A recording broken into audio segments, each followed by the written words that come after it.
Durante los últimos días hemos conversado con la gente de Pares, el Instituto de Estudios que tiene, junto con el de la lucha anticorrupción, la idea de crear una sala extra, una sala nueva en la Corte Suprema de Justicia, una sala que sería transitoria de 3 años, dedicada a estudiar específicamente los temas de corrupción, idea que en las últimas horas pues ha sido objeto de comentarios después de su presentación en público por parte de algunos de los magistrados que no se muestran muy cercanos a que se convierta en realidad, por parte concretamente del señor fiscal Barbosa, que ha dicho más o menos lo mismo, y en las últimas horas también declaraciones del señor ministro de Justicia sobre su posición que nos interesa conocer a esta hora. Ministro Néstor Osuna, muy buenos días y gracias por estar en 6 AM. Muy buenos días, muchas gracias, Gustavo. Ministro, ¿cómo le parece en términos generales la propuesta? Pues mire, el gobierno no acompaña esa propuesta y le voy a decir por qué. La lucha contra la corrupción es un imperativo que exige acciones, por supuesto, contundentes y acciones eficaces. Y la preocupación de Pares, por supuesto, que nos parece legítima. Sin embargo, ese proyecto no pareciera que pueda lograr la finalidad que se busca. Lo primero, tramitar una reforma constitucional para que después una ley estatutaria y después comienza a funcionar una sala provisional de más de 20 magistrados adicionales a la Corte Suprema, pues mire, estamos hablando de algo que si se llegara a aprobar, en la práctica comenzaría a funcionar dentro de más de 3 años. Entonces, digamos, una primera cosa es que en la lógica de un gobierno que dura 4 años, pensar en un asunto tan urgente como la lucha contra la corrupción, con medidas que van a entrar en vigencia ya cuando este gobierno haya terminado o esté a punto de terminar, pues no es, digamos, interesante para este gobierno. Pero además, una adecuada lucha contra la corrupción implica fortalecer lo que ya existe. Por supuesto, habrá que hacer algún correctivo para lograr que la lucha contra la corrupción sea más eficaz. Y este proyecto, si la Corte Suprema de Justicia aprecia con juicio, que era presidente por unanimidad, que la debilitaría a ella, pues por supuesto que no vamos a jugar a eso, no vamos a buscar proyectos que vayan a desarticular el funcionamiento actual de nada menos pues que de la Corte Suprema de Justicia, que siempre ha sido una adalid en la lucha contra la corrupción. Entonces digamos que el gobierno está buscando medidas más eficaces de lucha contra la corrupción. En una importante reunión que tuve ayer con el fiscal general de la Nación coincidimos en que, por ejemplo, es preferible, y así lo hará el gobierno, apoyar un proyecto de ley que ya está en el Congreso, que aumenta la nómina planta de personal de la Fiscalía General de la Nación para fortalecer precisamente esos equipos anticorrupción. Cosas por ese estilo y, por supuesto, crear unidades de investigación, fortalecer donde haya, ser muy vigilantes de las personas que están luchando contra la corrupción. Parece más eficaz que este proyecto, de cuya buena intención no dudo, pero que no parece que pueda ayudarnos a ese fin tan importante. Señor Ministro de Justicia, usted que conoce también el funcionamiento de las altas cortes, en términos de mecánica, de carpintería diaria, ¿cómo afectaría a la Corte Suprema de Justicia tener una sala extra de 20 y tantos magistrados? Pues mire, realmente yo escuché la voz, digamos, de enorme preocupación además que me parece juiciosa, que me parece razonada, de básicamente crear una corte paralela por su número, pero una corte que va a durar 3 años. Eso no se compadece con el reloj real del funcionamiento de la Administración de Justicia. Además, para combatir la corrupción, es cierto que se necesitan, digamos, probablemente más jueces, más investigación, más tecnología, pero con la corte que tenemos es suficiente. Si ellos consideran que se puede hacer algo para fortalecer su capacidad de castigar la corrupción, por supuesto que cuenten con ello, pero esa propuesta prácticamente de crear una nueva corte paralela transitoria, pues desarticularía, por supuesto, su funcionamiento, y el gobierno no va a acompañar un proyecto de digamos, de esas consecuencias. Sí. Ministro, pero es que en algún momento, tal vez durante la campaña, el presidente Petro y el hoy ministro de la Defensa, Iván Velásquez, sí habían hablado de la posibilidad tal vez de considerar traer a Colombia un modelo parecido al de la CICIG, la Comisión contra la Corrupción que funcionó en Guatemala bajo la batuta del hoy ministro de la Defensa, Iván Velásquez. ¿Eso está entonces, digamos, descartado como una sala adicional, así no sea esta, sino en otras condiciones? Pues mire, yo podría decirle, toda herramienta de lucha contra la corrupción vale la pena que la estudiemos, que la analicemos, pero yo confiaría más en nuestra capacidad interna con las instituciones que tenemos para enfrentar una lucha contra la corrupción más eficaz. Es cierto que esa posibilidad de acudir a las Naciones Unidas existe, pero yo preferiría que con lo que tenemos, con nuestra Fiscalía, con nuestra Policía, con nuestros jueces, con nuestra Corte Suprema de Justicia, emprendamos las reformas que sean necesarias para fortalecer la lucha contra la corrupción, y si eso no funcionara, pues miramos otras estrategias, pero no consideraría prioritario ni de eficacia inmediata esa posibilidad de acudir a las Naciones Unidas. Pues clarísimo entonces que ni al fiscal, ni al ministro de Justicia, ni a las Cortes les gusta la propuesta del Instituto Anticorrupción y de Pares, por buena voluntad que haya en ella de crear esa sala. Ministro, sé que está en trance de viaje, pero hablando de viajes, ¿cómo le fue con el ELN en México? Sabe que muy bien. Yo encontré que dentro de pues unas negociaciones que son difíciles, posturas que han sido pues antagónicas durante mucho tiempo, hay coincidencia en preocupaciones, digamos, de lo que yo traté ese día sobre la política penal, sobre la situación penitenciaria.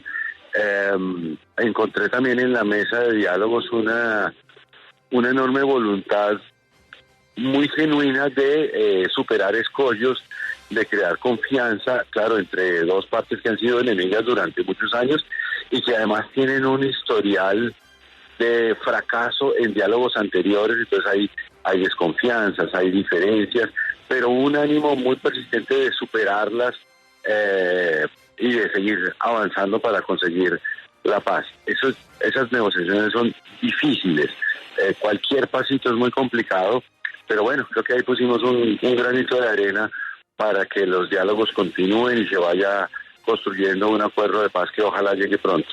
Pues en atención a que es el primer miembro del alto gobierno que visita esa mesa de diálogo y que el jefe negociador, el señor Patiño, ha dicho que no será el último, ¿discutieron mucho de política criminal? ¿Había algún interés del ELN en saber qué venía el gobierno, qué se venía con la administración Petro en ese sentido? Muchísimo, todo el día. Estuvimos hablando de política criminal, de cómo deben ser, de cómo concibe el gobierno las penas, la reforma penal, la reforma penitenciaria, las críticas que ellos tienen a ese sistema, y constatamos que sí hay algunas diferencias fuertes en la concepción, pero que también hay unas coincidencias y un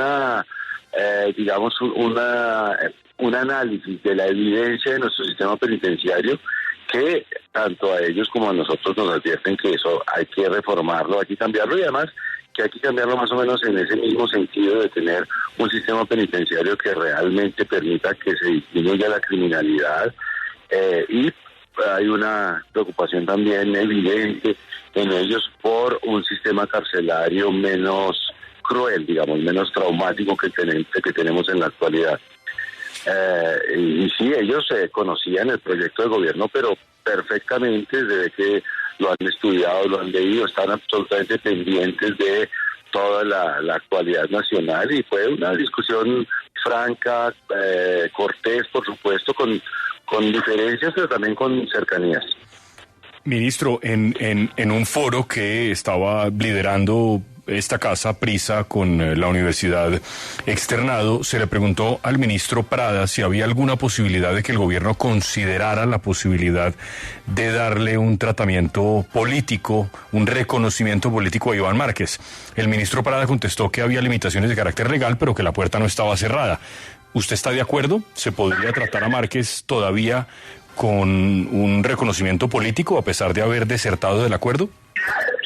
Digamos que eso tiene ahí una enorme dificultad, que es la que usted advierte, y es que, digamos, por una parte hay una dificultad política, eso parece un contrasentido, pero hablando de las dificultades legales y yo de las políticas, pero bueno, eso indica que somos un equipo. Hay una dificultad política y es que, claro, se hizo un pacto de paz hace 6 años y pues estas personas se salieron de ese pacto. Yo sé que hay hechos y hay razones por las que eso haya ocurrido, pero hay un hecho cierto y es que la sociedad, por supuesto, se ve defraudada de un acuerdo de paz que fue tan difícil para la sociedad, y entonces hacer otro pacto de paz con los mismos otra vez, eso no es fácil políticamente. Pero además es cierto que hay una dificultad legal que creo que se puede superar, que la ley 2272 que digamos crea una dificultad, pero atendiendo, digamos, los hechos que han ocurrido, la actividad reciente, las posturas, digamos, de intentar acercarse al gobierno para una nueva posibilidad de paz, pues también el gobierno hará esfuerzos para superar esas dificultades legales dentro de la ley, ¿no? O sea, es eventual una reforma legal o esperar una sentencia de la Corte que a lo mejor precise cuál es el alcance de una frasecita que quedó ahí en la ley 2272, que es el actual obstáculo que tenemos. Pero lo que sí le aseguro es que el gobierno quiere una paz completa, y excluir a alguien de la paz es sembrar la semilla de la próxima guerra. Y eso es una historia que el país ya conoce demasiado y que quisiéramos dejar atrás para siempre. Ministro, pero no, con todo respeto, ¿no estarían ya torciendo la ley demasiado en beneficio de esta segunda Marquetalia? Lo digo porque, como usted mismo lo menciona, la ley del acuerdo de paz es clarísimo. Quien se pare de la mesa es un delincuente político. Y la Constitución es clarísima. Solo puede haber procesos de indulto, de perdón y de justicia transicional para los grupos rebeldes. Entonces tendrían que o reconocer el estatus de rebelde de la segunda Marquetalia, torciendo la ley, o tumbar lo que dice la ley del acuerdo de paz. ¿No es como ya ir demasiado contra la jurisdicción, con la constitucionalidad? Discúlpeme, señora, pero creo que usted no me entendió y no le acepto el término de torcer la ley. Le estoy diciendo que podremos acudir al Congreso, que esperaremos la sentencia de la Corte Constitucional, que actuaremos dentro de la ley para buscar la paz, y por eso me parece inaceptable el término que usted dice que yo quiera torcer la ley. Lo que queremos es buscar la paz. Ministro, me disculpo con usted si se escuchó de una manera agresiva o de una manera irrespetuosa, porque no es mi intención, y de verdad me excuso con usted si de esa manera se excusó. Mi intención y lo que quiero insistir es cuál va a ser la salida jurídica si la ley y la Constitución es clara de cuáles son las posiciones frente a la segunda Marquetalia. Y le insisto, por favor, en que no lo tome de una manera agresiva, porque no lo es de ninguna manera. De acuerdo, es situación resuelta. Mire, la Constitución impone el mandato de la paz.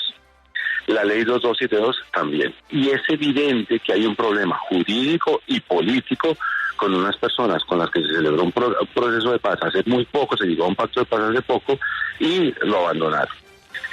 ¿Qué es preferible?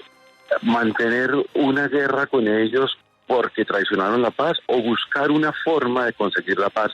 Difícil, todo en la paz es difícil, porque la ley durante muchos años, no solo esa ley 2272 que busca la paz, sino toda la legislación nacional se hizo pensando en la guerra. Entonces, por supuesto que es difícil buscar cómo acercarse, cómo hablar con personas que están por fuera de la ley, cómo buscar pactos con ellos, cómo buscar pactos con unas personas que han traicionado la paz y que además sienten que el Estado traicionó el acuerdo de paz. Todo eso es complicado, pero creo que vale la pena hacer todos los esfuerzos por dejar un país en paz y no por seguir sembrando semillas de odio y de mantener un conflicto que nunca parece terminar. Ministro, última inquietud que tiene que ver con cosas que le importan mucho a la familia colombiana. La señora María Mercedes López, del Bienestar Familiar, funcionaria del Bienestar, en el Congreso dijo que saludaba todo lo que tenía que ver con la posibilidad de humanizar las cuestiones penales en Colombia y las iniciativas de su cartera, pero que había que dos puntos que no le sonaban mucho: la eliminación del delito de incesto y el de inasistencia alimentaria, porque iban contra la misionalidad del bienestar familiar. ¿Qué decirle a la funcionaria y a los hogares colombianos que nos escuchan a esta hora, y ese tema del incesto que ha sido siempre como tan delicado, ¿no? Como tan sensible, ministro? Pues vea, sobre la inasistencia alimentaria estoy absolutamente consciente del debate que eso ha suscitado. ¿Y qué podría decir? Mire, hay unos instrumentos legales de vieja data, pero además uno reciente que comenzó a funcionar, que permite ser muy eficaces en el cobro de las cuotas alimentarias, es decir, en obligar al padre irresponsable a pagar las cuotas alimentarias sin necesidad de la amenaza y de la posible efectividad de cárcel. ¿Qué es lo que nos interesa a nosotros? Y también es la misionalidad del bienestar familiar, que las cuotas alimentarias se paguen, que los padres respondan por las obligaciones que tienen a sus hijos. Y la posibilidad de la cárcel es una solución extrema para esa situación, pero además estamos convencidos de que es una situación inadecuada. Es decir, llevar a un padre irresponsable a la cárcel es crear dos problemas: el padre irresponsable y el padre preso. Piense usted en la situación del hijo, ¿no? Que está sufriendo porque el padre no paga los alimentos a que tiene derecho, pero que además sufre porque el padre está preso. Eso crea acoso escolar, eso hace que el niño comience a ser objeto de burlas en la escuela, porque el estigma de tener un pariente en la cárcel es tremendo. Entonces, por eso y porque existen mecanismos alternativos para lograr el cobro de las deudas, que proponemos la eliminación de ese delito, pero por supuesto está abierto al debate parlamentario. En cuanto al incesto, también conozco el debate, pero miren, me parece muy importante que la sociedad piense si todos aquellos temas que son tabú, es decir, que son prohibiciones culturales, ancestrales, deben coincidir con el derecho penal, o si podemos hacer la diferencia entre aquellas conductas que moralmente resultan inaceptables, reprochables, pero que realmente no hacen daño jurídico a otra persona, y entonces exoneremos al Código Penal de tener ese carácter, digamos, viejo, de tabú, de prohibición, o sea, de coincidencia entre la moral y el derecho. Estoy aquí en un montón de ruido, no sé si me estén escuchando. Perfectamente.